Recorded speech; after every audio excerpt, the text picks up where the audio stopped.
بحیثیت مسلم امہ ہم سب مسلمان اس بات سے واقف ہیں کہ مسلم امہ اس جدید دور کے اندر کن حالات سے دوچار ہے، کن مشکلات کا سامنا کرنا پڑ رہا ہے، اور کس قسم کی ذلت اور رسوائی مسلمانوں کو فیس کرنی پڑ رہی ہے پوری دنیا کے اندر۔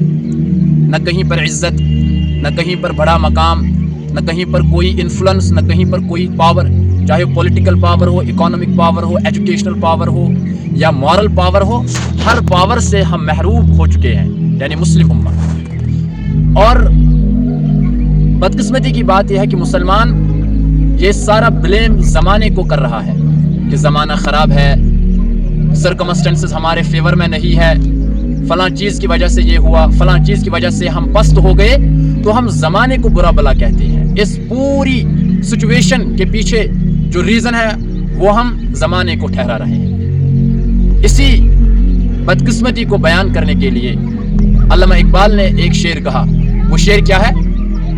خار از محجوری قرآن شدی، شکوہ سنجے گردش دوران شدی۔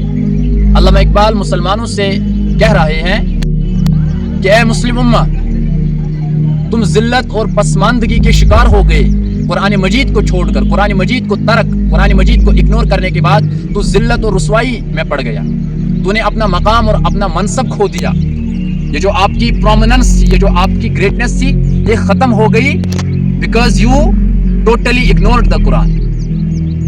شکوہ سنجے گردش دوران شدی۔ لیکن اس امت کا حال یہ ہے، مسلمانوں کا حال یہ ہے کہ وہ زمانے کو بلیم کر رہے ہیں، زمانے کو قصوروار ٹھہرا رہے ہیں کہ زمانے کی وجہ سے ہو رہا ہے، حالات ہمارے موافق نہیں ہے۔ لیکن اس کے پیچھے اگر کوئی وجہ ہے وہ ہے قرآن مجید سے دوری، قرآن مجید کو نظر انداز کرنے کی وجہ سے ہی ہم مسلم امہ کلائمیکس سے ڈاؤن فال کی طرف آ گئے۔ اس لیے اس ماہ مبارک کے اندر آپ یہ انشور کریں کہ آپ قرآن مجید کے ساتھ رشتہ قائم کریں، آپ اس بات کو یقینی بنائیں کہ آپ سے جتنا ہو سکے اتنا قرآن مجید پڑھنے کی آپ کوشش کریں۔ میں آپ سے یہ نہیں کہہ رہا ہوں کہ آپ قرآن مجید پر غور و فکر کرو، میں یہ نہیں کہہ رہا ہوں کہ you should contemplate on the verses of the Holy Quran, but I am requesting you, please make sure that at least you translate the words of God, you read and understand the translation of the words of the God۔ قرآن مجید کے اندر جو الفاظ ہیں، قرآن مجید کے اندر جو اللہ کا کلام ہے، اس کے ٹرانسلیشن، اس کے ترجم، اس کے معانی کو آپ پڑھیں اور سمجھیں، اور کم از کم وہ مورل ویلیوز اپنے اندر داخل کرنے کی کوشش کریں۔ اس وقت مسلم امہ اگر زوال پذیر ہے، اس کے پیچھے یہی وجہ ہے کہ ہم نے قرآن مجید کو پس پشت چھوڑ دیا ہے۔ آپ صحابہ کی اگزامپل لیجئے، وہ چرواہے تھے، they were pastoralists، وہ بھیڑ بکریاں چراتے تھے۔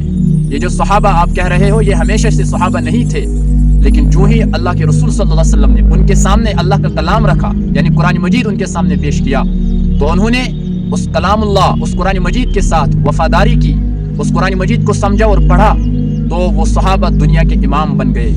وہ پہلے غلام ہوا کرتے تھے، آپ دیکھیں حضرت بلال رضی اللہ تعالیٰ عنہ، وہ کتنے کالے انسان تھے اور غلام تھے عرب کے اندر، اور حبشہ کے تھے جو کہ مکہ سے بہت دور ہے، لیکن انہوں نے جب اسلام کو تھاما، قرآن مجید کو تھاما، تو رسول اللہ صلی اللہ علیہ وسلم نے کیا کہا؟ اقرأ اذان البلال، اے بلال اٹھو اور اذان دے دو۔ پہلے وہ غلام تھے لیکن اب وہ مسلمانوں کے مؤذن بن گئے۔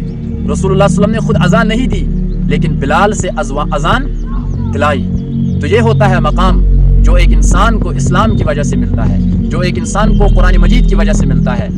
نہ ہمارے پاس اس وقت اسلامی ویلیوز ہے، اسلامی اقدار ہے، نہ قرآن مجید کے ساتھ کنیکشن ہے، نہ قرآن مجید کے ساتھ جڑاؤ ہے۔ یہی وجہ ہے کہ جہاں بھی مسلم دیکھو وہاں پر مسلمان ذلت اور رسوائی کی زندگی بسر کر رہے ہیں۔ لیکن ہمیں چاہیے کہ ہم اس پرابلم کو سمجھیں، ہم اس پرابلم کو آئیڈینٹیفائی کریں کہ کس وجہ سے مسلم امہ کلائمیکس پر پہنچی اور کس وجہ سے مسلم امہ اس